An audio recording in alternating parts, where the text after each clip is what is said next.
pendapat yang benar adalah pendapat jumhur ulama, mayoritas ulama, dibedakan antara laki-laki dan perempuan. Makmum laki-laki disyariatkan untuk bertasbih, adapun perempuan adalah dengan menepukkan tangannya. Bagaimana menepukkan tangan?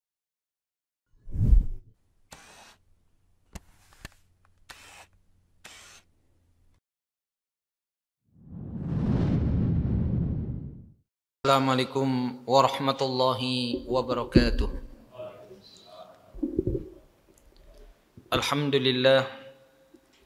Alhamdulillahi rabbil alamin, wal aqibatu lil muttaqin, wala udwana illa 'alal zalimin, wa asyhadu an la ilaha illallah ilahul awwalin wal akhirin wa qayyumus samawati wal aradin, wa asyhadu anna Muhammadan abduhu wa rasuluhu khatimul anbiya'i wal mursalin. Ya ayyuhalladzina amanu ittaqullaha haqqa tuqatih wa la tamutunna illa wa antum muslimun, amma ba'd. Kaum muslimin dan muslimat rahimani wa rahimakumullah. Pembahasan kita masih pada sujud sahwi. Kali ini kita akan membahas tentang min ahkamis sahwi fi salatil jamaah. Hukum-hukum sujud sahwi saat salat berjamaah. Qad yahsulu sahwu fi salati lil imami awil makmum. Terkadang terjadi kelupaan pada salat berjamaah, baik pada imam maupun makmum. Yang pertama, idza sahal imamu fis shalah. Jika imam yang lupa dalam salat. Yang pertama, yushra'u lil ma'mumi tanbihu imamihi idza saha. Disyariatkan bagi makmum untuk mengingatkan imamnya jika imam lupa. Wa yakunu dzalika bitasbihir rijali wa tasfiqin nisa'i indal jumhuri khilafan li Malik. Dan itu adalah dengan bertasbih bagi laki-laki dan menepuk tangan bagi wanita. Ini pendapat jumhur ulama, berbeda dengan Imam Malik. Imam Malik menyamakan antara laki-laki dan perempuan, semuanya bertasbih. Adapun pendapat jumhur adalah bertasbih bagi laki-laki dan menepuk tangan bagi perempuan. Li hadithi Sahl bin Sa'idin anna Nabiy sallallahu alaihi wasallam qala man nabahu syai'un fi salatihi falyaqul subhanallah. Berdasarkan hadis Sahl bin Sa'id bahwa Nabi sallallahu alaihi wasallam bersabda, barang siapa mengetahui kesalahan pada imamnya tatkala salat, maka hendaklah ia mengucapkan subhanallah. Wa fi lafdhin idza nabakum amrun falyusabbihir rijal. Dalam lafaz yang lain, Nabi sallallahu alaihi wasallam bersabda, jika ada perkara yang membuat kalian mengetahui, artinya mengetahui kesalahan imam, hendaklah para laki-laki bertasbih. Wa an Abi Hurairah anna Nabiy sallallahu alaihi wasallam qala at-tasbihu lirrijali wat tasfiqu linnisa. Dan dari Abu Hurairah radhiyallahu an bahwa Nabi sallallahu alaihi wasallam bersabda, tasbih itu bagi laki-laki dan menepuk tangan itu bagi perempuan. Seluruh hadis-hadis tadi adalah hadis-hadis yang sahih yang diriwayatkan oleh Al-Imamul Bukhari. Jadi pendapat jumhur ulama, mayoritas ulama berdasarkan hadis yang sahih. Wa indal Malikiyah, adapun pendapat dalam mazhab Maliki, yusabbihur rijalu wan nisa'u ala sawa, bertasbih baik laki-laki maupun perempuan sama saja. Wa yukrahu tasfikun nisa'i fis shalah, dan dimakruhkan wanita menepuk tangannya di dalam salat. Wal haditsu hujjatun alaihim, dan hadis-hadis yang kita bacakan tadi merupakan bantahan pada mereka. Wa makna tasfik awit tasfih an tadriba bi batni kaffiha ala dhahril ukhra litanbihil imam. Maka yang kuat, pendapat yang benar adalah pendapat jumhur ulama, mayoritas ulama, dibedakan antara laki-laki dan perempuan. Makmum laki-laki disyariatkan untuk bertasbih, adapun perempuan adalah dengan menepukkan tangannya. Bagaimana menepukkan tangan? Yaitu dengan menepukkan telapak tangan kanan ditepukkan ke punggung telapak kiri. Jadi seperti ini. Ya, cukup seperti ini. Bukan bertepuk tangan, tapi menepukkan tangan kanan ke punggung telapak kiri. Dan ini sudah bisa memperingatkan imam, sudah bisa didengar oleh imam, ya. Ya. Kalau ada suara seperti itu, maka imam hendaknya mengoreksi bahwa ada kesalahan dari gerakan yang dia lakukan. Kemudian yang kedua, istijabatul imami litanbihil ma'mumi wa mutaba'atihim. Imam segera merespon peringatan dari makmum dan mengikuti mereka. Jadi begitu ada mendengar tasbih atau tangan yang ditepuk, maka hendaknya segera merespon. Dhahabal jumhuru minal hanafiyyati wasyafi'iyyati wal hanabilati ila annal imama idza zada fi salatihi wa kana ala yaqinin aw ghalaba ala dhannihi annahu musib wal ma'mumuna yarawna annahu fil khamisati mathalan lam yastajib lahum. Kasus jumhur ulama berpendapat dari kalangan madhab Hanafi, Syafi'i dan Hambali bahwa jika imam menambahkan 1 rakaat dan dia yakin bahwa dia benar, sholat zuhur nambah 1 rakaat dan makmum menganggap itu adalah rakaat yang kelima, maka pendapat jumhur ulama, mayoritas ulama adalah imam tidak mengikuti peringatan dari makmum. Saya ulangi, imam dalam keadaan yakin. Imam dalam keadaan yakin bahwa dia berdiri pada rakaat keempat. Adapun makmum merasa bahwa itu adalah rakaat kelima. Makmum memberikan peringatan, maka imam tidak mengikuti peringatan mereka karena dia yakin bahwa dia saat itu berada pada rakaat kelima. Ini kalau yakin, berbeda kalau ragu.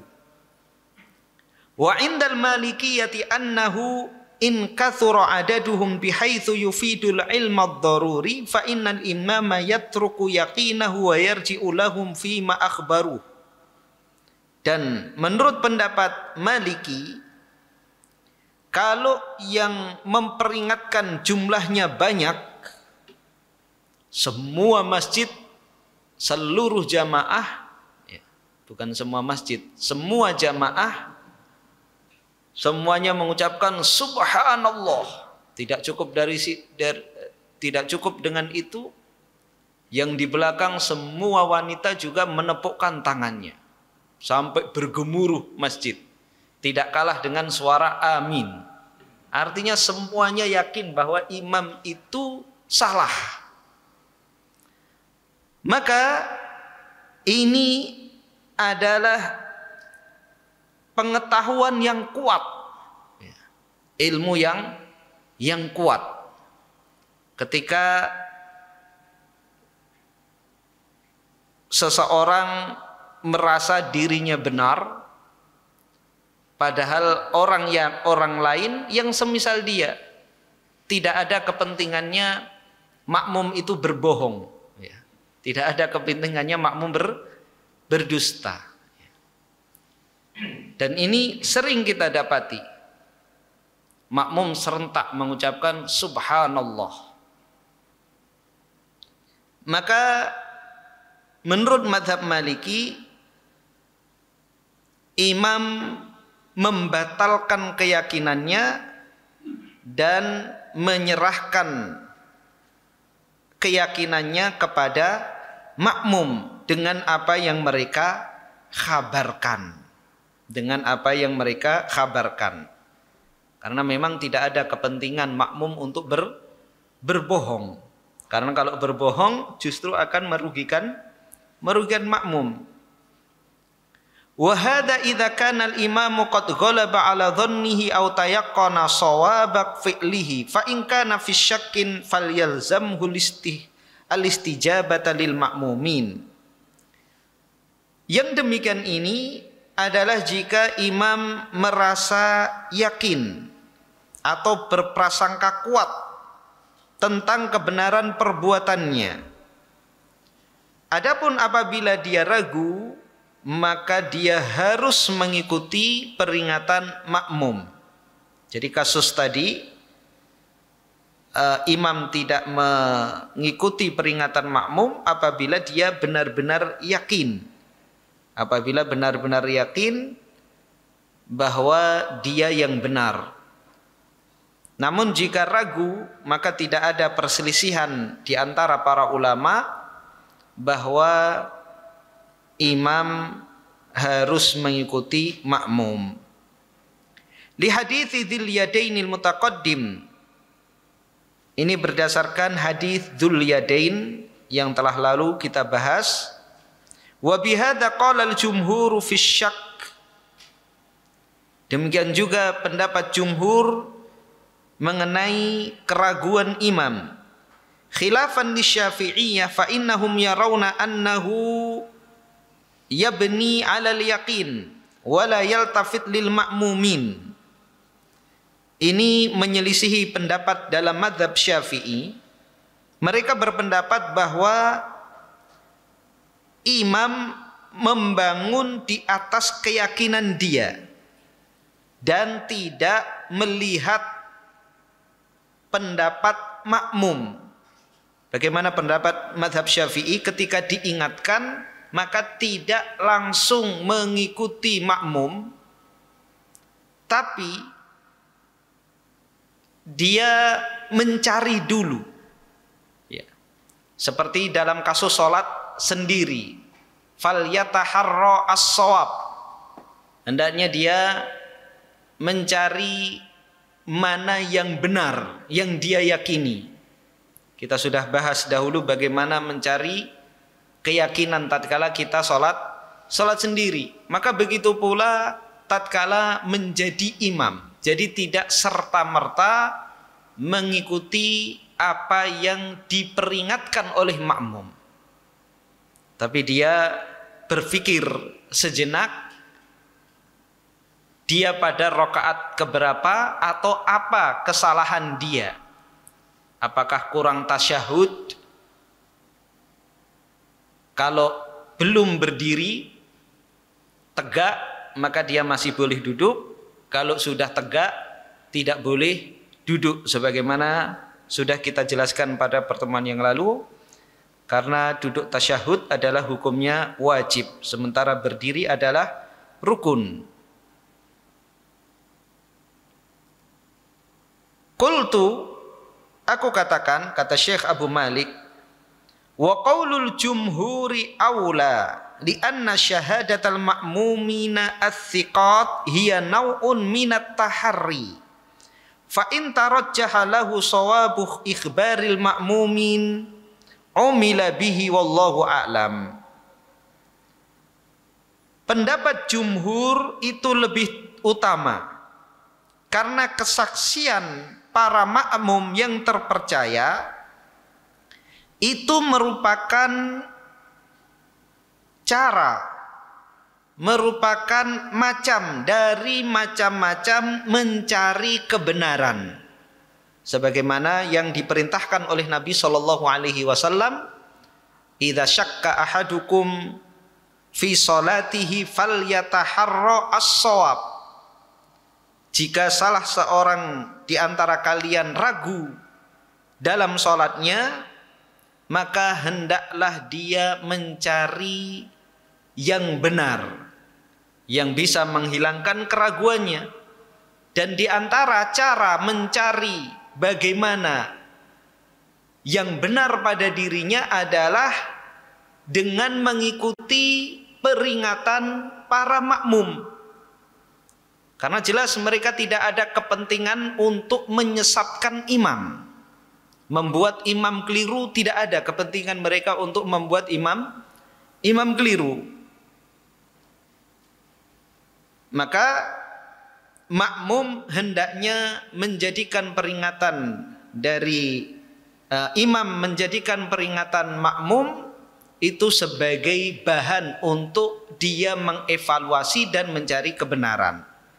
Dan itulah yang dilakukan oleh Nabi Shallallahu Alaihi Wasallam. Bahkan Nabi Shallallahu Alaihi Wasallam tidak sadar sama sekali kecuali setelah diperingatkan. Nabi Shallallahu Alaihi Wasallam bahkan tidak sadar sama sekali kecuali setelah diperingatkan. Bahkan sudah salam, sudah selesai. Kemudian Dzul Yadain mengingatkan Nabi Shallallahu Alaihi Wasallam apakah sholat dikurangi rakaatnya. Baru Nabi Shallallahu Alaihi Wasallam menambahkan. Jadi apa yang diyakini oleh Nabi Shallallahu Alaihi Wasallam, beliau batalkan dengan kabar dari Dzul Yadain, ditambah Nabi Shallallahu Alaihi Wasallam meminta keterangan dari sahabat yang lain apakah benar yang dikatakan oleh Dzul Yadain. Kemudian yang ketiga, kasus yang ketiga, idza sahal imamu wa sajada lisahwi wajaba 'alal ma'mumi ittiba'uhu. Jika imam lupa dan ia sujud sahwi, maka makmum wajib mengikuti imam. Sawa'un sahal ma'mumu ma'ahu awin faradal imamu bisahwihi. Baik makmum juga lupa bersamaan dengan lupanya imam, atau imam lupa sendirian. Karena kasusnya bisa salah satu dari dua ini, imamnya saja yang lupa atau imam dan makmum juga lupa. Imam dan makmum juga lupa. Semuanya ragu. Pada rakaat ketiga salat Isya misalnya, imam langsung tasyahud akhir, kemudian salam. Setelah duduk, masing-masing imam maupun makmum merasa ada yang janggal. Kemudian imam bertanya, apakah sudah sempurna sholat kita? Makmum pun saling toleh kanan, toleh kiri. Masing-masing juga ragu. Jadi keraguan terjadi pada semuanya. Sebagian makmum mau memperingatkan subhanallah, tapi dia juga ragu. Jangan-jangan saya yang salah. Atau imam yang ragu. Maka jika terjadi seperti ini, maka mereka semuanya wajib sujud sahwi. Baik imam yang lupa sendirian, makmum wajib mengikuti imam, atau lupa bersamaan, artinya setelah selesai salam mereka semuanya ragu. Dan kalau ragu itu dibangun pada jumlah yang paling sedikit. Ini sudah 4 atau baru 3. Maka dibangun pada jumlah yang paling sedikit, yaitu 3. Mereka semuanya berdiri menambah 1 rakaat dan semuanya wajib sujud sahwi mengikuti imam.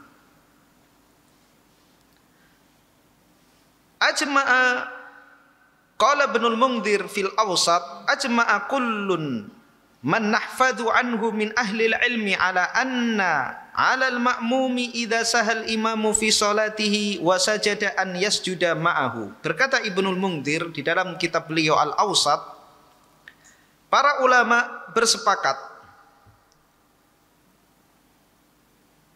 orang-orang yang kami hafal dari ahlu ilmi, bahwa makmum wajib jika imam lupa dalam sholatnya dan dia sujud, maka makmum pun wajib untuk sujud bersamanya.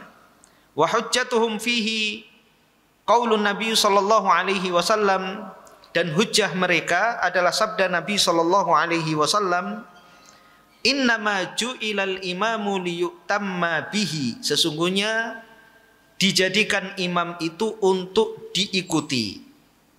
Wali annal ma'muma tabi'un lil imam, dan karena makmum itu mengikuti imam. Wa hukmuhu idza saha wa kadzalika idza lam yasha, maka hukum makmum itu sama dengan hukumnya imam jika imam lupa, begitu juga jika imam tidak lupa. Nanti ada kasus kebalikannya, makmum lupa, imam tidak lupa, dan ini yang sering terjadi. Ya. Pokoknya makmum itu ngikut imam saja, nggak peduli itu rakaat ke berapa, dan itu sering terjadi. Sehingga ketika imamnya misalnya sudah tasyahud akhir, sebagian makmum masih mau berdiri, ya, lupa dia bahwa itu sudah rakaat terakhir. Kita lanjutkan, idza sahal imamu wa lam yasjud lis-sahwi fahal yasjudul makmum. Jika imam lupa dan dia tidak sujud sahwi, apakah makmum wajib sujud sahwi?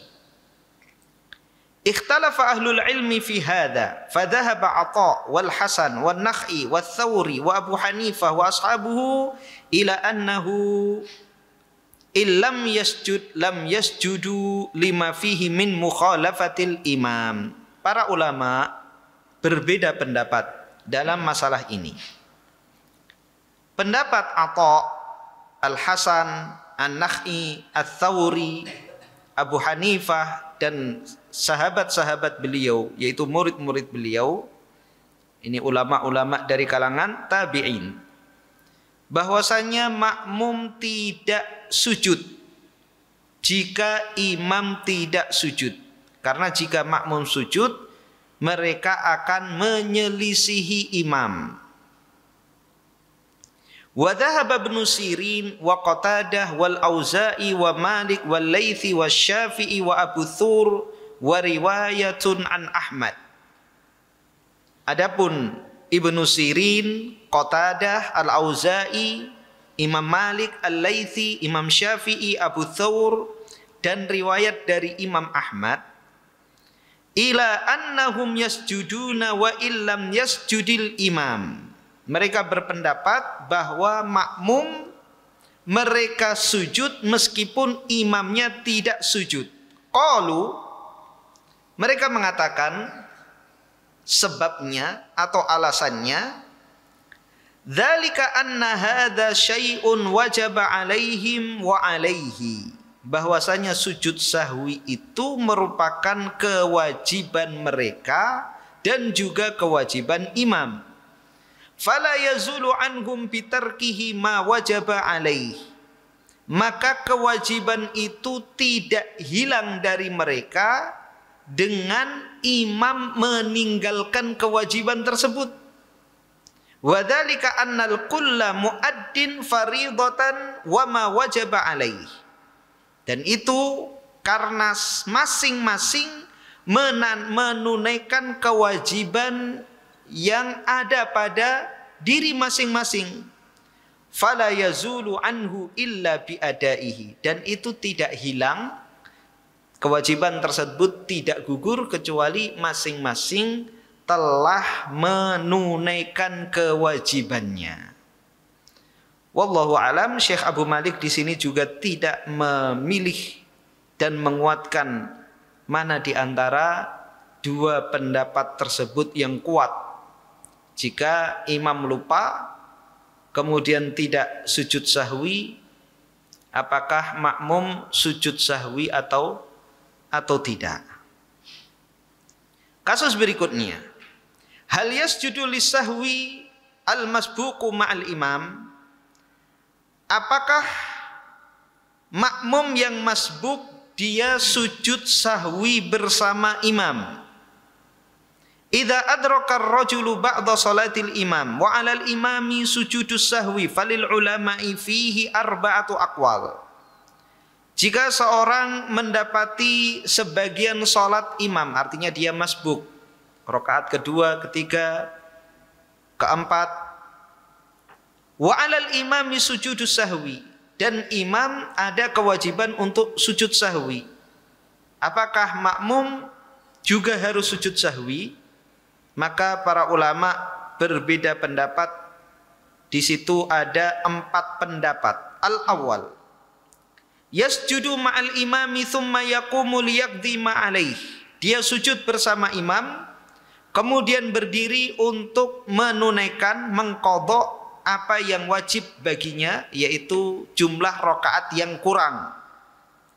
Wa bihi qala Sya'bi wa Atha' wa Nakh'i wal Hasan wa Ahmad wa Abu Thur wa Abu Hanifah wa ashabuh. Ini adalah pendapat Asy-Sya'bi, Atha', An-Nakh'i, Al-Hasan, Ahmad, Abu Thur dan Abu Hanifah serta murid-muridnya. Ats-tsani, pendapat yang kedua, yaqdi thumma yasjudu li sahwi imamihi wa bihi qala Ibnu Sirin wa Ishaq ibnu Rahawayh. Dia mengqadha dahulu apa yang wajib baginya, yaitu menambah kekurangan rakaat dia, baru dia sujud sahwi karena kelupaan imamnya, dan ini pendapat Ibnu Sirin, Ishaq dan Ibnu Rahawayh. Ats-tsalits, pendapat yang ketiga, yasjudu ma'al imami thumma yaqdi thumma yasjudu ba'da faraghihi minas shalah wa huwa madhhabus Syafi'i. Dia sujud bersama imam, kemudian menambah rakaat yang dia ketinggalan, kemudian sujud lagi setelah dia selesai salatnya, salat yang dia tambahkan, kekurangan yang dia lakukan. Dan ini adalah madhab Syafi'i. Namun belum kita jumpai yang bermadhab Syafi'i melakukan 2 sujud ini di masyarakat kita. Mereka mengaku madhab Syafi'i, namun barangkali tidak mengetahui pendapat ini dari Imam Syafi'i, melakukan sujud 2 kali. Ar-rabi', yang keempat, in sajadal imamu qabla taslimi sajada ma'ahu, wa in sajada ba'da taslimi qama faqadha salatahu thumma yasjuduha. Jika imam sujud sebelum salam, maka makmum sujud bersama imam. Dan jika imam sujud setelah salam, maka makmum berdiri untuk mengqadha, melakukan rakaat yang kurang padanya, kemudian barulah dia sujud setelah dia selesai menambah rakaat yang kurang yang ada pada dirinya. Wa hadza wa huwa madhhabu Malikin wal Auza'i wal Laits ibnu Sa'ad. Ini adalah pendapat Malik, Al-Auza'i dan Al-Laits ibnu Sa'ad. Qultu, Abu Malik mengatakan, wa la'alla hadzal akhiru huwal aqrabu. Dan bisa jadi, kata Abu Malik, yang terakhir inilah yang mendekati kebenaran. Liqaulihi sallallahu alaihi wasallam, berdasarkan sabda Nabi sallallahu alaihi wasallam, innama ju'ilal imamu liyutamma bihi. Sesungguhnya imam itu dijadikan imam untuk diikuti. Wa idza sajada fasjudu, jika ia sujud maka sujudlah. Wa qad taqarrara fi ma madha, dan telah tetap pada pembahasan yang lalu, anna sujuda qabla taslimi yakunu jabron linnaqsi fawajabal mutaba'atu fih. Bahwasanya sujud sebelum salam itu untuk menambal kekurangan, maka wajib untuk diikuti.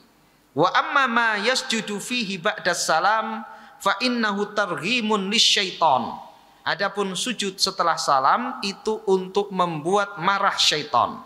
Fayaqumu yutimmu ma alaihi thumma yasjudu lisahwi imamihi. Liqaulihi sallallahu alaihi wasallam, barulah makmum tersebut, maka hendaklah makmum tersebut menyempurnakan apa yang kurang padanya, kemudian sujud sahwi. Berdasarkan sabda Nabi sallallahu alaihi wasallam, ma adraktum fasallu wa ma fatakum faatimmu. Apa yang kalian dapatkan dari imam maka salatlah bersamanya, dan apa yang kurang maka sempurnakanlah. Wa yakunu bihadza qad tamma bil imami min jihatin annal imama sajada fi akhiri salatihi fakadzalika huwa. Maka dia telah melaksanakan dengan pelaksanaan ini, dengan tata cara ini, dia telah berimam, dia telah bermakmum mengikuti imam.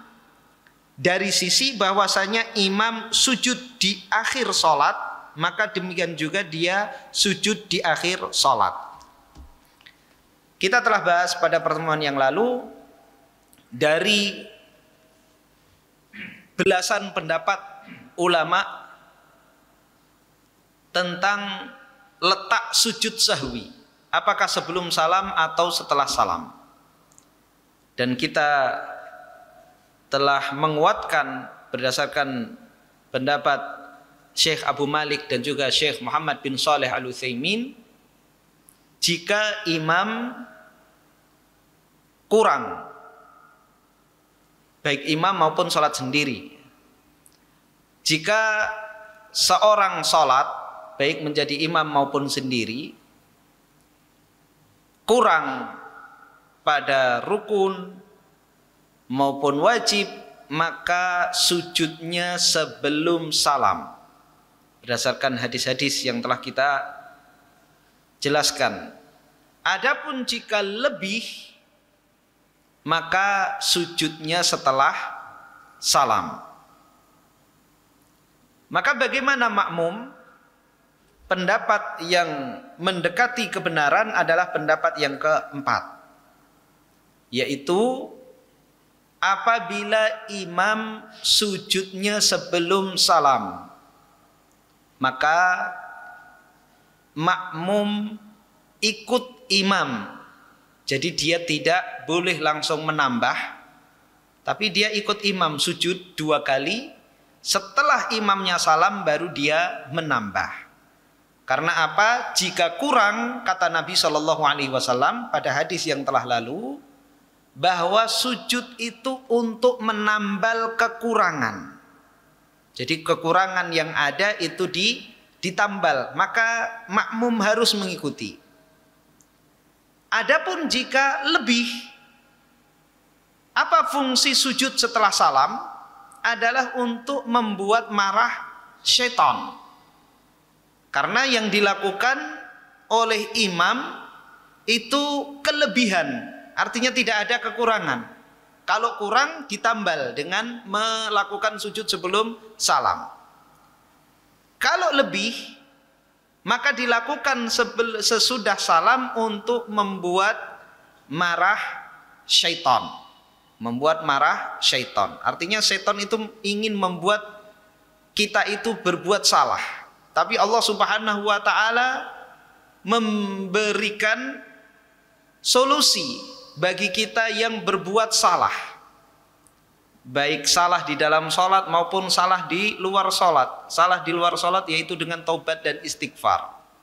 Dalam hadis disebutkan syaitan menyesal menggoda manusia karena akhirnya dia bertobat dan keadaannya lebih baik daripada sebelum berbuat maksiat. Sebelum berbuat maksiat dia beramal soleh tapi biasa saja. Tapi setelah berbuat maksiat merasa sangat bersalah, merasa berdosa, sehingga dia perbanyak amal solehnya. Yang tadinya tidak biasa puasa Senin Kamis, dia puasa Senin Kamis. Tidak biasa wirid, dia melakukan wirid, sehingga setan menyesal. Termasuk dalam sholat, setan ingin membuat orang yang sholat itu salah, namun justru menambah pahala, ya, targhiman lisyaitan. Karena bagaimanapun rakaat yang ditambah itu adalah ibadah. Karena tidak kesengajaan maka tidak mendapatkan dosa.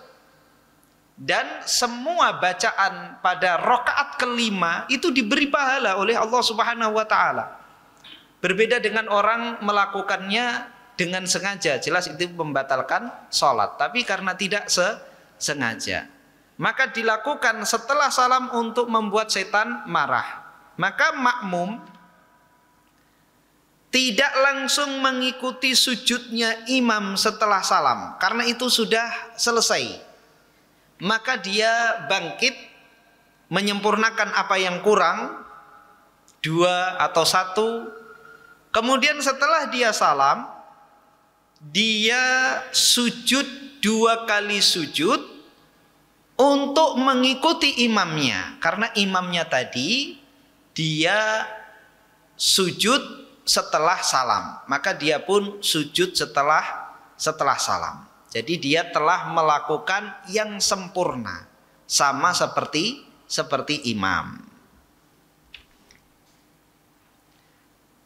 Kemudian kasus berikutnya, idza sahal ma'mumu khalfa imamihi, jika makmum lupa di belakang imam. Idza sahal ma'mumu khalfal imami fa innal imama yahmilu anhu sahwahu. Jika makmum lupa, dia di belakang imam dalam kondisi lupa, maka imam yang menanggung kelupaannya. Sungguh ini merupakan keringanan syariat. Kita tidak dibebani untuk sujud sahwi. Kalau dibebani sujud sahwi, mungkin setiap sholat 5 waktu banyak yang sujud sahwi. Walaisa alaihi sujudus lis-sahwi inda aktsari ahli ilmi minal a'immatil arba'ati wa ghairihim. Dan makmum tidak wajib sujud sahwi. Ini pendapat kebanyakan ulama dari 4 imam dan selain mereka. Wa qad warada fi hadza haditsun marfu'un an Umar 'an Nabi sallallahu alaihi wasallam laisa 'ala man khalfal imami sahwun fa in sahal imamu fa 'alaihi wa 'ala man khalfahu sahwu wa in saha khalfal imami falaysa 'alaihi sahwun wal imamu kafi. Pendapat mereka berdasarkan hadis marfu' dari Umar dari Nabi sallallahu alaihi wasallam bersabda, laisa 'ala man khalfal imami sahwun. Makmum tidak berkewajiban untuk sujud sahwi. Mereka tidak memiliki kelupaan. Artinya tidak menanggung kelupaan. Fa in sahal imamu fa alaihi wa 'ala man khalfahu sahwu. Jika imam yang lupa, maka imam dan makmum wajib untuk sujud sahwi. Meskipun makmum tidak lupa, tapi imamnya sujud, maka makmum wajib sujud. Wa in saha khalfal imami falaisa alaihi sahwun wal imamu kafi. Namun jika makmum yang lupa, maka dia tidak wajib sujud sahwi dan imamlah yang menanggungnya. Cukuplah gerakan imam itu yang mencukupinya. Lakinnahu dha'ifun la yasihhu lakinna alaihi al-amalu 'indal aktsarin. Akan tetapi hadis ini dhaif, tidak sahih. Akan tetapi amalan seperti ini merupakan pendapat mayoritas ulama. Dan tentunya para ulama mayoritas ulama tidak hanya berhujjah dengan dalil yang ini saja. Nanti ada argumen yang lain yang akan kita sebutkan. Wa khalafa fi hadza Ibnu Sirin wa Dawud wa Ibnu Hazm. Dan menyelisihi pendapat mayoritas ini adalah Ibnu Sirin, Dawud Adz-Dzahiri dan Ibnu Hazm. Faqalu, mereka mengatakan, yasjudu kama law kana munfaridan au imaman li anna amran Nabi sallallahu alaihi wasallam kullaman auhama fi salatihi bisajdatai sahwi lam yakhussa imaman wala munfaridan min makmum. Mereka berargumen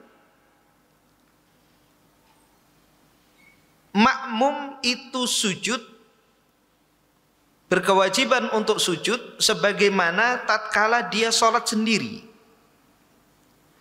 atau tatkala dia posisinya menjadi imam. Karena perintah Nabi SAW ditujukan kepada setiap orang yang ragu dalam sholatnya dengan melakukan 2 sujud sahwi. Dan Nabi tidak mengkhususkan imam atau orang yang sholat sendiri dan juga makmum. Jadi perintah Nabi SAW untuk sujud sahwi dalam hadis-hadis yang telah kita bacakan itu tidak hanya memerintahkan kepada orang yang sholat sendiri, tidak juga mengkhususkan untuk imam saja, tapi lafadznya umum, siapa saja yang sholat dan dia lupa atau ragu. Lupa atau ragu, maka diperintahkan untuk sujud sahwi. Qultu, Syekh Abu Malik mengatakan, madhabul jumhuri arjahu lil haditsil marfu'. Madhab jumhur, mayoritas ulama itu yang lebih kuat. Lalil haditsil marfu', bukan berdasarkan hadis yang marfu' tadi yang derajat hadisnya adalah dhaif. Wa innama lima dzakarahu al-allamah al-Albani rahimahullah. Namun berdasarkan apa yang disebutkan oleh al-allamah al-Albani rahimahullah haitsu qal, yang mana beliau mengatakan, nahnu na'lamu yaqinan anna as-sahabata alladzina kanu yaqtaduna bihi sallallahu alaihi wasallam kanu yashuna wara'ahu sahwan yujibu sujud alaihim law kanu munfaridin. Kami mengetahui secara yakin. Ini tentunya berdasarkan banyaknya hadis yang telah dibaca oleh Syekh Al-Albani.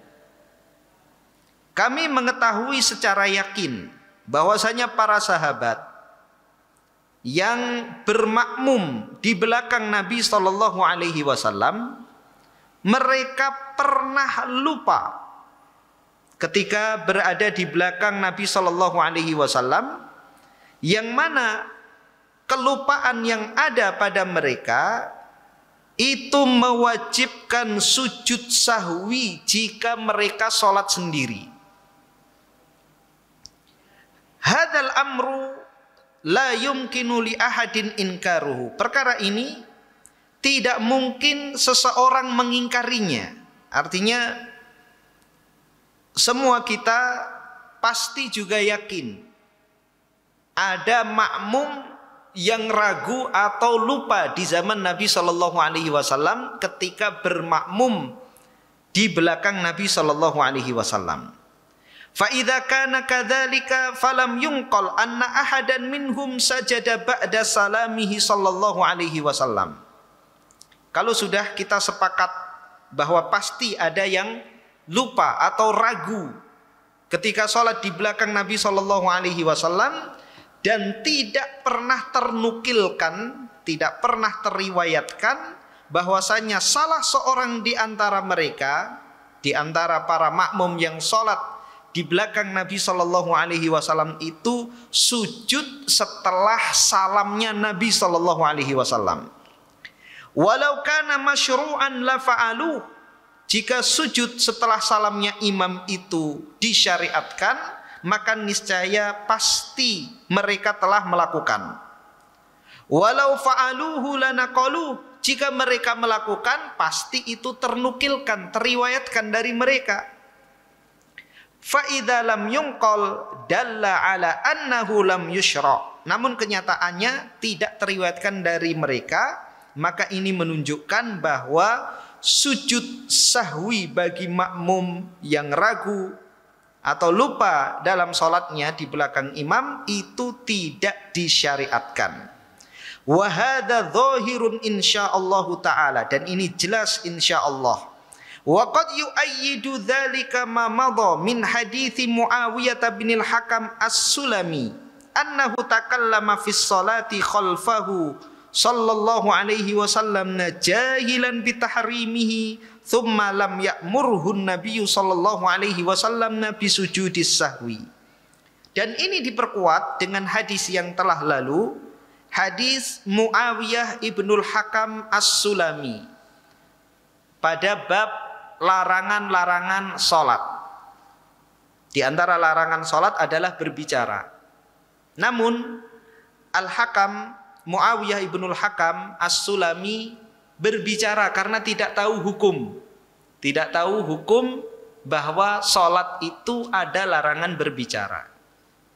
Kita ulang hadisnya. Jadi kasusnya Muawiyah ibnul Hakam, dia baru masuk Islam, sholat berjamaah bersama Nabi Shallallahu Alaihi Wasallam. Ada yang bersin, alhamdulillah, dia mengucapkan yarhamkallah. Maka para sahabat mereka memandang tajam Muawiyah. Dia pun merasa dibuli ya, dengan pandangan tersebut. Maka dia pun membalas dengan ucapan, kenapa kalian memandangiku? Maka setelah sholat barulah Nabi Shallallahu Alaihi Wasallam menegur Muawiyah, sesungguhnya sholat ini tidak pantas di dalamnya ucapan, perkataan atau obrolan. Sesungguhnya dalam sholat ini adalah zikir kepada Allah Subhanahu wa Ta'ala.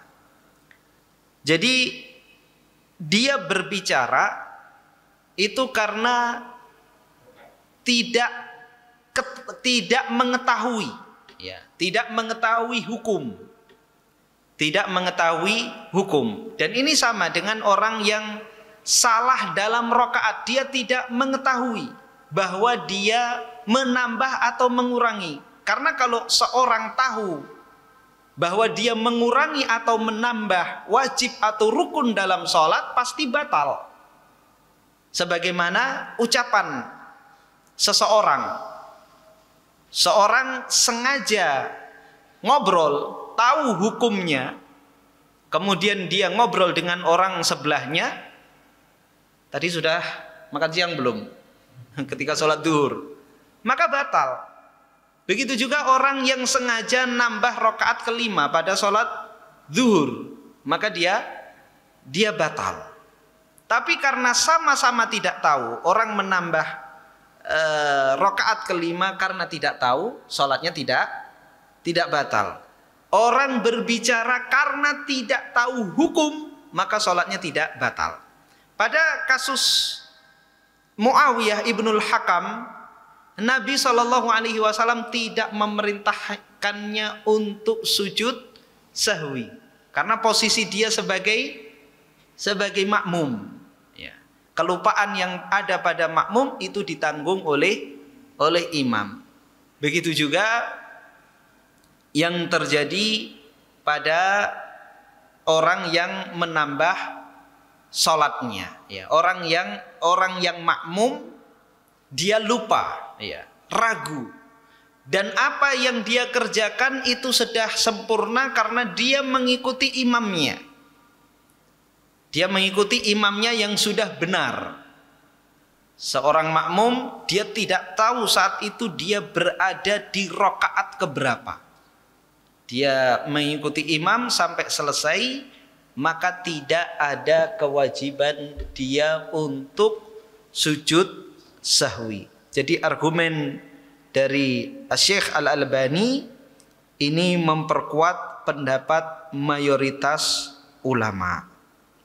Wallahu ta'ala a'lam bishawab. Demikian yang bisa kita kaji pada kesempatan malam hari ini. Apabila ada pertanyaan kami persilahkan.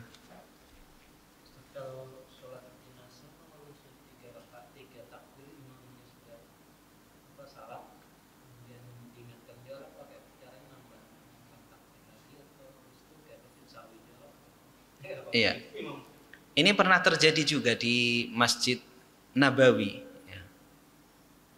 Di Masjid Nabawi pernah terjadi, dan imam takbir 3 rakaat, bahkan sudah bubar. Kalau tidak salah itu waktu zuhur. Itu kan setiap selesai sholat selalu ada sholat jenazah.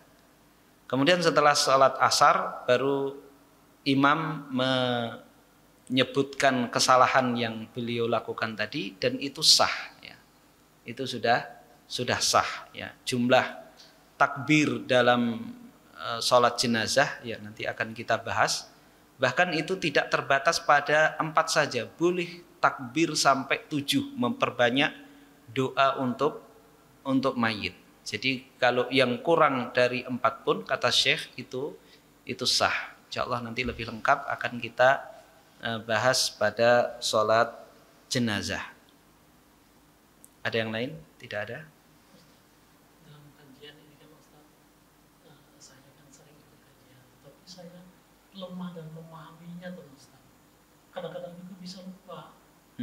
Apakah masih mendapat kebaikan atau dosa? Iya, jelas kebaikan didapatkan oleh siapapun, ya. Tidak semua yang duduk di majelis ulama itu keluar menjadi ulama, ya. Imam Ahmad Ibnu Hanbal yang hadir di majelis beliau itu 5.000. Yang menulis, mencatat itu hanya 500 saja. Apa yang dilakukan oleh yang lain? Mereka mengatakan kami ingin meniru akhlak beliau. Jadi hanya ingin mendapatkan keberkahan di majelis tersebut. Jelas majelis ilmu itu banyak sekali keutamaannya. Kalau kita sebutkan keutamaan majelis ilmu akan membutuhkan majelis khusus. Karena banyak sekali keutamaan baik di dalam ayat Al-Quran maupun hadis-hadis Nabi SAW. Majelis-majelis ilmu dihadiri oleh para malaikat, Allah Subhanahu wa Ta'ala turunkan ketenangan. Kalau lupa, ya, yang menyampaikan pun bisa terjadi lupa, ya. Ingatnya ya ketika menyampaikan materi, ya. Kalau di luar bisa saja lupa ya. Bisa saja lupa. Jangankan kita, para ulama yang tersohor ya, terkadang lupa. Terkadang lupa. Lupa itu biasa. Bahkan Nabi Shallallahu Alaihi Wasallam juga pernah lupa dalam sholatnya. Ya. Jadi jangan berkecil hati. Sebenarnya lupa pada teori itu wajar. Ya. Tapi kalau pada praktek sebenarnya itu lebih mudah. Ketika kita belajar fikih wudhu, fikih sholat, kalau kita tanya satu persatu apa saja tadi rukun dan sunnahnya wudhu atau sholat, barangkali hanya satu orang yang bisa menyebutkan atau bahkan nggak ada sama sekali. Tapi kalau diminta praktek bagaimana wudhu, mereka sudah benar. Bagaimana praktek sholat, mereka juga benar. Maka teori ibadah umroh dan haji itu rumit bagi orang yang belum melaksanakannya. Tapi kalau orang yang sudah melaksanakan ya gampang. Tapi kalau suruh berteori, nggak semuanya bisa. Tidak semuanya bisa. Maka pembelajaran Nabi Shallallahu Alaihi Wasallam yang kita jumpai dalam hadis-hadis Nabi Shallallahu Alaihi Wasallam itu semuanya praktek. Ya. Semuanya praktek. Bagaimana wudhu Nabi Shallallahu Alaihi Wasallam, bagaimana sholat Nabi, itu yang dilihat dan didengar oleh para sahabat, kemudian diriwayatkan ke kita.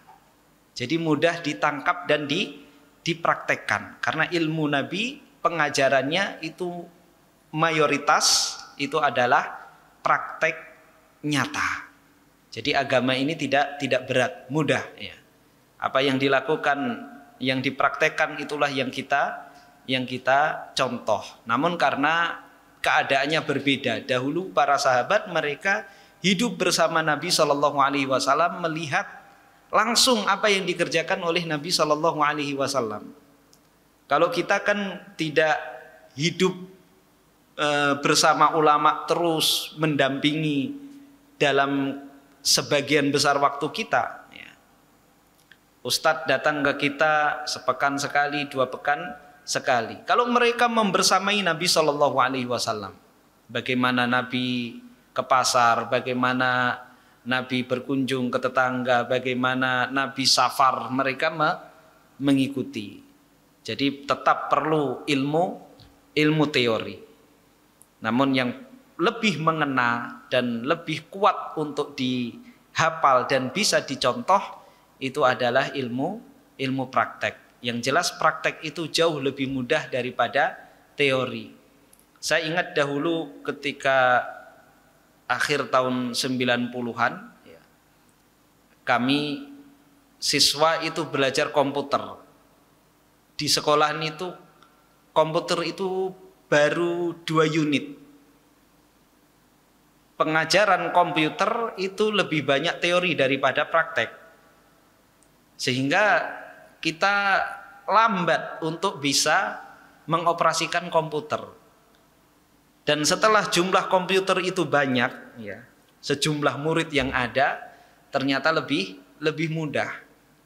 Main HP itu kalau diajarkan kepada orang, kalau teorinya, mungkin orang akan bingung. Tapi anak balita kasih HP lebih lancar dari orang tuanya.